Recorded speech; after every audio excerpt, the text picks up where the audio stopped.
ఈరోజు మన వాక్య భాగము ఏమిటి అంటే ఎవరు బుద్ధిహీనులు, ఎవరు బుద్ధిహీనులు. మన వాక్య భాగం ఈరోజు చూసుకున్నట్లయితే అయితే ఎవరు బుద్ధిహీనులు అంటే అయిపోదు కదా, బైబిల్ ఆధారం చేసుకోవాలి. మనకు నచ్చితే మనం చెప్పిస్తే అది అయిపోదు. బైబిల్ గ్రంథంలో ఒక పొల్లైనా తీయకూడదు, ఒక పొల్లైనా కలపకూడదు. హల్లెలూయా. దేవుడు అదే కదండి రాసిన బైబిల్. హల్లెలూయా. రెండు చెట్లు పైకి హల్లెలూయా చెప్తామా. హల్లెలూయా. అయితే ఇవి ఒక 9 ఉన్నాయి. దేవుడు చిత్తమైతే 9 చెప్పుకుందాం, లేదంటే ఎన్నైతే అది చెప్పుకుందాం.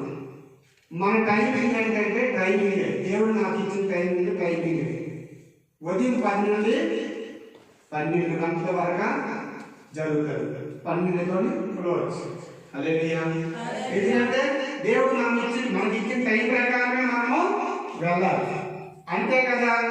ఈరోజు జనాలు ఉన్నారు, ఈరోజు జనాలు లేరు, ఈరోజు నేను నా భార్య మా కూతురు ఉన్నామని కాదు. ఎప్పుడు కూడా దేవుడు ఏమన్నాడు, ఒకలాగే జనాలు లేకపోతే ఒకవేళ దేవదూతల సమూహంతో దేవుడు వచ్చి కూర్చుంటాడు. హల్లెలూయా. మీకు తెలుసా? ఎంతమంది తెలుసా? చెప్పండి. ఎందుకంటే దేవుడు తన దేవదూతలతో వచ్చి కూర్చుంటాడు. ఇందాక నాగమణి గారు చెప్పారు అన్నమాట, యేసయ్యా ఈ మందిరం నిండా నింపండి తండ్రి, ఈ దేవదూతల సమూహంతో తండ్రి, చిన్న మందగా ఉన్న మమ్మల్ని దీవించండి అన్నాడు. ఈ రోజు చిన్న మందిరం ఒకనొకప్పుడు ఇది మందిరం పాటలు, పైన మందిరం కూడా మనం కట్టబోతున్నాం. హల్లెలూయా. దేవుడు రాష్ట్రం కనిపించాడు. మందిరం నిండా జనాలు నిండి ఉన్నారట, బయట కూడా మొత్తం ఫుల్ అయిపోయినారట. జనాలు శాస్త్రంగా కలిసి పైన మందిరం స్టార్ట్ చేస్తున్నాడు. సార్ ఎలివేషన్తో గొప్ప ఎలివేషన్తో పెడతాను. పాలపురం మాన్య జిల్లాలో నేను చర్చి కడతాను. పాస్టర్ గారు డబ్బులు ఎక్కడ అంటే దేవుడు ఇచ్చాడు మన డబ్బులు, బోల్డ్ డబ్బులు చూడండి సంగతి. హల్లెలూయా. అలా ప్రార్థన చేయించగా ఆత్మ దర్శనం ఇచ్చాడు, మందిరం దర్శనం ఇచ్చాడు, డబ్బు దర్శనం ఇచ్చాడు. అయితే తండ్రి నెరవేర్చండి రోజు 3 గంటలు వేసి మన ఊరు గురించి, మన ఊరిలో పెరుగుతున్న పిల్లల గురించి, వాళ్ళ జాబుల గురించి, వాళ్ళ సంతానం గురించి, వాళ్ళ పెళ్లిల గురించి, నా కుటుంబం గురించి, కొత్త ఆత్మ గురించి ప్రార్థన చేస్తుంటే దర్శనం చూపించడం వల్ల దేవుడు ఎలా అంటే మన ఎదురుగా ఉన్న పొలంలో విత్తనాలు వేసుకున్నాడు. అవి మొలకలు వేసుకున్నాయి కాబట్టి. హల్లెలూయా. అంటే ఈ చెంపల్లి గ్రామంలో మనము విత్తనాలు వేసాం, అవి మొలకలు జరగబోతున్నాయి. హల్లెలూయా. మనం వాక్యంలోకి వెళ్ళిపోతామండి. మన వాక్య భాగం ఏంటి? ఎవరి బుద్ధిహీనులు. సామెతల గ్రంథం 6వ అధ్యాయము 32వ వచనం చదువుతారా ఎవరైనా? నేను చదవాలి. చారత్వం జరిగించేవాడు కేవలం బుద్ధిశూన్యుడు, ఆ కార్యము చేయువాడు సర్వనాశనం కోరువాడే. హల్లెలూయా. జారత్వం అంటే మనకు తెలుసు కదండి. జారత్వం అంటే జారత్వము జరిగించేవాడు కేవలం బుద్ధిశూన్యుడు. బుద్ధుడు ఎవరైనా చేస్తాడు జారత్వం. హల్లెలూయా. బుద్ధిశూన్యుడే చేస్తాడు. ఆ కార్యము చేయవాడు స్వనాశనం అంటే స్వనాశనము కోరువాడే. స్వనాశనము అంటే వాడి నాశనము వాడే కోరుకుంటాడు. హల్లెలూయా. అట్లా చాలా మంది బైబిల్లో ఉన్నారు. మనము చూసుకున్నట్లయితే అంతమందిలో ఒక్కరినే చూసుకున్నాం.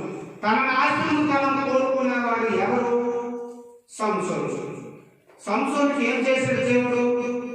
పిల్లలు లేని ఆ దంపతులకు పిల్లలు ఇచ్చాడు. ఆ పిల్లలు ఇచ్చినప్పుడు ఏం చెప్పాడు? నీ గర్భంలో నుంచి వచ్చిన ఆ బిడ్డడికి సంసోను అని పేరు పెట్టాడు. వాడికి నాజీరు చేయించొచ్చు. ఏం చేయించదు? నాజీరు అంటే జుట్టు కట్టి. వాడు చెడిపోయిన వరకు కూడా ఆ జుట్టులోనే వారి మహిమంతా ఉంది అని దేవుడు చెబుతాడు. కానీ ఎంత బలసూరుడు అంటే 100 నక్కలకి అది తోటలు కాల్చేసి ఆ సేను మొత్తం తగలబెట్టేస్తాడు. హల్లెలూయా. అట్లాంటి బలసూరుడు సింహాన్ని ఇలా పట్టుకొని నోరు పట్టుకొని చీల్చేసి దాన్ని పడేసినంత సూర్యుడు. హల్లెలూయా. 100 మంది ఫిలిష్తీయుల్ని ఏమీ కాకుండా ఈడి చీల్చి కొట్టే ధైర్యవంతుడు, బలవీరుడు, బలసూరుడు ఎవరు? సంసోను. కానీ ఏమయ్యాడు? ఒక ఆడదాని దెలీలియా ఒక ఆడదానికి లోబడిపోయి ఆమెకి ఆ రహస్యం చెప్పేసి ఏమయ్యాడు? బుద్ధిశూన్యుడైపోయాడు. హల్లెలూయా. ఏమయ్యాడండి? బుద్ధిశూన్యుడైపోయాడు. అదే బుద్ధి ఉన్నవాడైతే అలా చేస్తాడా? చేయడు. ఎందుకు?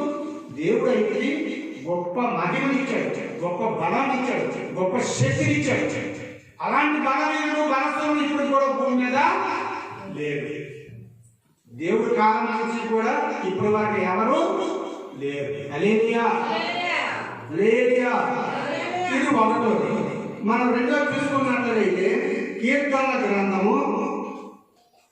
గ్రంథంలో కొంతమంది కీర్తన గ్రంథము 53 అధ్యాయము